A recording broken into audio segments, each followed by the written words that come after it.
আমার স্লোগান হচ্ছে, হেরে যাবে ওদের হিংসা, ষড়যন্ত্র, জিতে যাবে আমাদের ভালোবাসা। যারা আমাদের বিরোধিতা করে, আমাদের ব্যাপারে ঘৃণা ছড়ায়, তাদের জন্য আমাদের বুক ভরা দরদ আর ভালোবাসা আছে না নাই? কারণ ভালোবাসা দিয়ে যা জয় করা যায়, কঠোরতা দিয়ে তা পারা যায় না। তো যারা বিরোধিতার জন্য আমাদের আলোচনা শোনেন, তাদেরকে ওয়েলকাম। যারা আমাদের আলোচনা আউট অফ কনটেক্সট নিয়ে এক জায়গার মাথা আর এক জায়গার লেজ জুড়ে দেন, তাদেরকেও ওয়েলকাম। গত সপ্তাহে আপনারা জানেন, খুলনা বিভাগের প্রোগ্রাম আমি দিয়েছিলাম যশোরে, আদ্দিন ফাউন্ডেশনের উদ্যোগে। তো যশোরের প্রোগ্রামের এক ভিডিওর পেছনে আমাদের কিছু দিনী ভাইরা 6 বছর আগের এক অডিও ব্যাকগ্রাউন্ডে জুড়ে দিয়ে বিভ্রান্তি ছড়ানোর জন্য সোশ্যাল মিডিয়াতে ছড়িয়ে দিয়েছে। তো তাদের প্রতিও আমাদের কোনো রাগ নাই, ক্ষোভ নাই। তারা হয়তো দিনই তাকাদা থেকেই করেছে, কিন্তু তারা হয়তো বুঝতে পারে নাই এই যে রিসেন্ট আলোচনার ভিডিওর পেছনে 6 বছর আগের অডিও জুড়ে দেওয়া, এটাকে বাংলায় বলে প্রতারণা। কি বলে? প্রতারণা, ধোঁকাবাজি।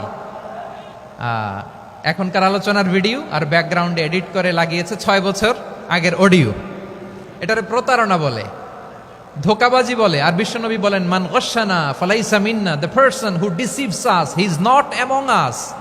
যে আমাদেরকে ধোঁকা দেয়, সে আমাদের অন্তর্ভুক্ত নয়। তো বিশ্বনবীর এই হাদিস তারা মনে রাখে না।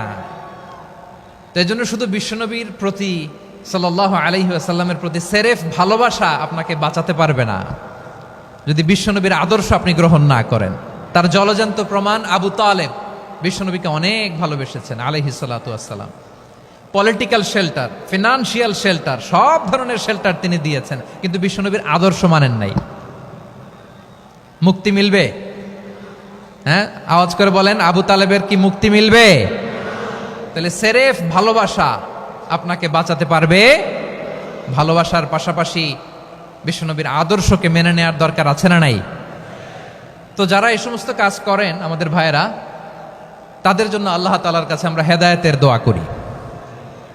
আবার আমি দেখেছি,